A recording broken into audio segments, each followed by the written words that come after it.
After tonight's speech by President Bush, Democrats will respond. Officially, Rhode Island Democratic Senator Jack Reed, and privately, presidential candidate John Edwards, with a paid advertisement here on MSNBC following the speech. But in our fourth story tonight, the substantive Democratic response will have to come next week as the Senate renews its debate about Iraq. This after the House Republican leader John Boehner of Ohio was asked on CNN about the price America has paid in this war. More than 3,700 lives, $2 or $3 billion a week so far. Long term, the investment that we're making today will be a small price. If we're able to stop al-Qaeda here, if we're able to stabilize the Middle East, it's not only going to be a small price for the near future, but think about the future for our kids and their kids. When you thought the domino theory was put out to pasture, it has reappeared. The kids, presumably our kids and their kids, who did not lose their futures by dying in the Iraq war or becoming orphaned as a result of it. Mr. Boehner neglecting to add that stopping al-Qaeda in Iraq does nothing to stop the real al-Qaeda, nor does stabilizing the Middle East, the opposite of which has been most likely Mr. Bush's signature accomplishment thus far. We're delighted to be joined now from Council Bluffs, Iowa, my apologies, Council Bluffs, by one of the senior members of Congress and a presidential candidate himself, Senator Joe Biden of Delaware, chairman of the Foreign Relations Committee. Senator, great thanks for your time tonight. Before we get to the subject of what the president's going to say on the hour, any reaction to this reference to the small price made by Republican House Leader Boehner? It's unconscionable. Simply unconscionable. And the rationale put forward is simply ridiculous. Might that be a theme for this evening as well? Perhaps not the unconscionable part, but the ridiculous part? Well, it is, Keith. I mean, it really is. Look, I mean, the president has two policies. Stand up the Iraqi army so we could stand down. Surge so that there could be a political solution. We've spent $20 billion, 4.5 years later. The Iraqi army still can't stand up and won't stand up for another 4 years if it does at all. And secondly, there is no movement toward reconciliation. And this part about al-Qaeda. Al-Qaeda is about 5% of the problem, and it's a Bush-fulfilling prophecy. The other 95% is a civil war. A civil war, Sunnis killing Shias and Americans in the middle getting crushed. Senator, even the title of this, maybe you don't even have to go much more in depth to this speech than that title, Return on Success, that phraseology that's coming in today. It seems to me that it's a creative phrase because it incorporates two words people like to hear, return and success. But are there enough people returning, and where in the hell is the success? Well, there is no success. I mean, this is an abject failure.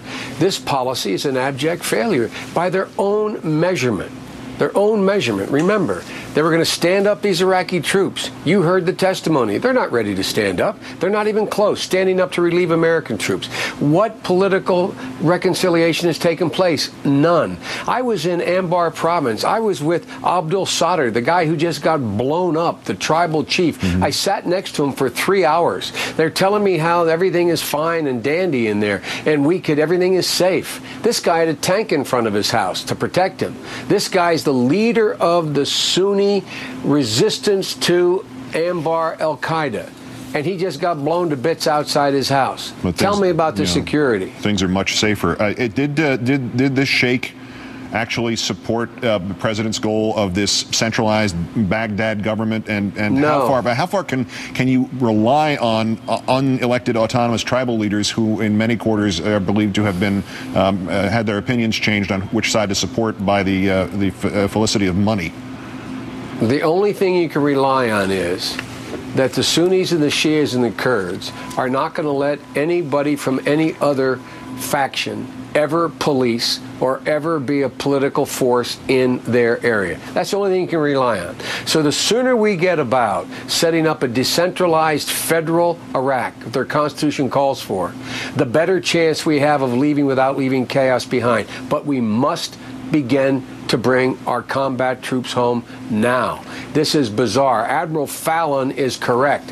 We should be reducing by 2/3 to 3/4 quickly, immediately, in order to be able to have any semblance of a possibility of getting a political settlement based on a federal system. And you heard Corb before you talking about the need for a diplomatic initiative. This is bizarre. This is all about handing the war off to the next president. It's not about solving any problems. At least some indication where the Secretary of State might be. One question, though, about the leadership in your own party. The Washington Post reporting today that many of the top Democrats in Congress are going to pursue moderate changes in Iraq policy in hopes of wooing some Republicans from the other side of the aisle.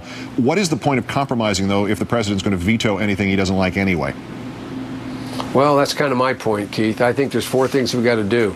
We got to pass legislation and make them veto it that begins to draw down American troops immediately, combat troops. I've been pushing that for a year and a half. We got to make sure that we change the mission, saying they can't be involved in the middle of the Civil War, follow the recommendations of General Jones, who's probably the best soldier we've had in the last 15 years in command. Thirdly, we got to get about the business of providing for an agreement on a decentralized Iraq with a weak central government and get the international community to back it, which they're willing to do. That's what we got to do. That's the only shot of leaving anything intact. Otherwise, it's just chaos. And all this is a continuation of a god-awful failed policy. And I wish Boehner rode home with me or was on the C-130. I was supposed to get on with what they call 6 fallen angels, 6 troops that have just recently been killed by roadside bombs. You tell their parents, you tell everyone else, this is worth it. There is no strategy here. As one of your colleagues said, all the American troops are being used for now is a cork in a bottle. They're not solving anything. They're just stopping things from getting a lot worse. I won't tolerate that, and the American people won't tolerate that. In fairness to Mr. Boehner, it was John Boehner who said that. And let's just clear that up. Boehner, excuse me. I just heard it for the first time. Yes. Whoever made the comment, whoever made the comment is dead flat wrong. Last point. Not everyone does this, but Democrats often talk about failure in Iraq, failing to meet Mr. Bush's goals by that government. Would it be better at this point to spin the advice that President Johnson got famously about Vietnam and argue that we can bring the troops home now because they did do the mission that they were sent there for, which is to make sure we weren't threatened by Iraqi WMD? If, in fact, I thought that would get them home, I'd do anything, even if it was as much of a sham as that. The truth is, we are going to have to get them out of there. There's no possibility of keeping them there. The sooner we begin to have them out, the better, and the more it increases the prospect that we can keep it from totally spinning out of control by working out a political agreement. And now, sir, that does not seem to go in line with the return on success theme for tonight. Senator Joe Biden, Democrat of Delaware, candidate for president. Thank you, and we'll call on you again after the speech if that meets with your schedule. Thank you. I'm happy to do that. The president's address is at the top of the hour. An internet spoof is all ready for your consumption. Think Leave Britney Alone. And if we're already suspending belief that the surge is working, why not believe we can set water on fire? A quick cartoon break and more ahead on Countdown.